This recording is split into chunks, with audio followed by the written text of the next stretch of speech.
દાહોદ જિલ્લા સાંસદ જસવંતસિંહ બાબોર અને જાલોદ 130 વિધાનસભાના ધારાસભ્ય મહેશભાઈ ભુરિયા દ્વારા જાલોદ નગરપાલિકા ચૂંટણી જે આગામી 16 ફેબ્રુઆરીના રોજ યોજાનાર છે તે સંદર્ભે આજરોજ પ્રચારના અંતિમ ચરણમાં ભાજપના સત્તાધીશ ઉમેદવારોને જીતાડવા માટે ભાજપ દ્વારા બાઇક રેલી કાઢવામાં આવી હતી.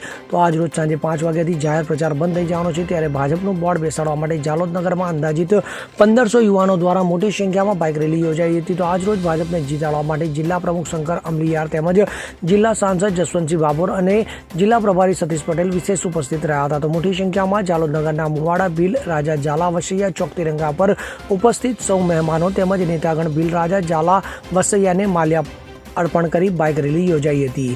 તો આજની આ બાઇક રેલી નગરના દરેક રાજમાર્ગો પર ફરી હતી. તો ભાજપની જીતનો શંખનાદ કરતી રેલીએ નગરમાં અનેરું આકર્ષણ ઊભું કર્યું હતું. નગરમાં ભાજપની રેલી જોઈ નગરજનો ભાજપ ચોક્કસ છે તેવી ચર્ચા લોકમુખે ચર્ચાતી હતી. તો બાઇક રેલી પત્યા પછી ભરત ટાવર ખાતે ભાજપની સભા પણ સંબોધાઈ હતી. તો સૌપ્રથમ જિલ્લા પ્રમુખ શંકર અમલીયાર રેલી સંબોધતા કહ્યું હતું કે ભાજપની બાઇક રેલી નહીં પણ રેલો જોતા વિરોધ પક્ષોની ડિપોઝિટ ડૂલ ચોક્કસ થવાની છે તેવો આશાવાદ વ્યક્ત કર્યો હતો. તો આજની રેલી કેસરિયા રંગે રંગાઈ ગયેલ હોવાથી વિરોધ પક્ષના લોકો મોઢામાં આંગળા નાખતા થઈ ગયા હશે તેમ પણ કહ્યું હતું. તો જાલોદ નગરપાલિકા ચૂંટણી જેના અધ્યક્ષસ્થાને યોજાઈ રહેલ છે તેવા ભાજપના જાલોદ 130 વિધાનસભાના ધારાસભ્ય મહેશભાઈ ભુરિયાએ જણાવ્યું હતું કે હવે વિપક્ષોની ડિપોઝિટ જપ્ત હોવાની પરિસ્થિતિ છે, તેમાં હવે કોઈ શંકા જોવા મળતી નથી. તેમજ ભાજપ તરફથી નગરપાલિકાની ચૂંટણીને લગતા તમામ ઉમેદવારો જંગી બહુમતીથી જીતશે, તેથી નગરના દરેક વિસ્તારનો સમતોલ વિકાસ થશે. ભારતમાં સરકાર તેમજ રાજ્યમાં ભાજપની સરકાર હોવાથી વિકાસની હરણફાળ ભરવા માટે નગરના ભાજપના દરેક ઉમેદવારોને જંગી બહુમતીથી જીતાડવાનું આહવાન કરાયું હતું. તો સંસદ જસવંતસિંહ બાબોરે કહ્યું હતું કે ચૂંટણીના અંતિમ ચરણમાં કાર્યકર્તાઓનો અનેરો ઉત્સાહ જોતા જોવા મળે છે કે ભાજપની જીત નિશ્ચિત છે. જ્યારે જિલ્લામાં ભાજપ, તાલુકામાં ભાજપ સરકાર છે, તો નગરનો ખરો અને સચોટ વિકાસ કરવા નગરપાલિકામાં ભાજપને જીતાડવા આહવાન કર્યું હતું.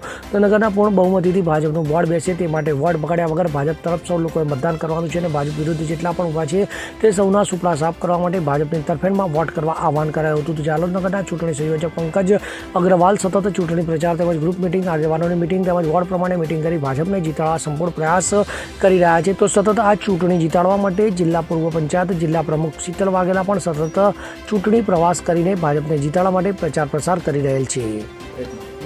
જાલોદ નગરપાલિકાના ચૂંટણી પ્રચાર નિમિત્તે આજે અમે જાલોદ નગરની અંદર 1 થી 7 વોર્ડની અંદર બાઇક રેલીનું આયોજન કરવામાં આવેલ હતું.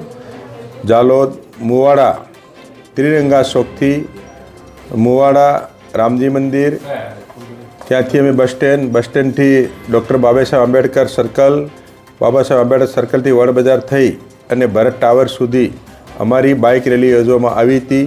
બાઇક રેલીમાં 1500 જેટલા અમારા ભારતીય જનતા પાર્ટીના યુવા કાર્યકર્તા ભાઈઓ અને બહેનો જનસંખ્યા ઉમટી હતી. એમાં અમારા દાહોદના લોકપ્રિય સાંસદ જસવંતસિંહ બાબોર સાહેબ, દાહોદના પ્રભારી સતીશ પટેલ સાહેબ, જિલ્લા ભાજપ પ્રમુખ શંકરભાઈ અમલિયાર સાહેબ, અમારા નગરપાલિકાના સંયોજક પંકજભાઈ અગ્રવાલ અને અમારા બીજા મદદનીશ સંયોજક ભરતભાઈ શ્રીમાળી અને અમારા નગરના નવયુવાન નવનિયુક્તિ પ્રમુખ મયુરભાઈ પંચાલ અને અમારા સૌ સંગઠન મોરચાના સૌ પ્રમુખશ્રીઓ, મહામંત્રીશ્રીઓ અને મોરચાના સૌ પદાધિકારીઓ અને બધા ઉમેદવારો મોટી સંખ્યામાં ઉપસ્થિત રહ્યા. આજે જાલોદ નગરના સૌ મતદાર ભાઈ બહેનો, વેપારી બંધુઓ, જાલોદ નગરની જનતાએ અમને ઉષ્માભેર અમારી રેલીનું સન્માન અને સ્વાગત કરવામાં આવ્યું છે. અને દેશના પ્રધાનમંત્રી નરેન્દ્ર મોદી સાહેબ અને ગુજરાતના લોકપ્રિય મુખ્યમંત્રી ભૂપેન્દ્રભાઈ પટેલ સાહેબની કાર્યશૈલીથી પ્રભાવિત થઈ 16મી તારીખે મતદાનનો દિવસ છે. 16મી તારીખે સવારના 7થી સાંજના 6 વાગ્યા સુધી ભારતીય જનતા પાર્ટીના 27 ઉમેદવારોને કમળના નિશાન ઉપર જીતાડવા માટે આશીર્વાદ આપેલ છે. Thank you.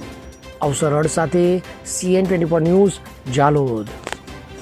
હવે જુઓ દેશ દુનિયાની તમામ ખબરો તમારી આંગળીના ટેરવે. ઉઠાવો મોબાઈલ અને Google Play Store પરથી ડાઉનલોડ કરો અમારી CN24 ન્યૂઝ મોબાઈલ એપ.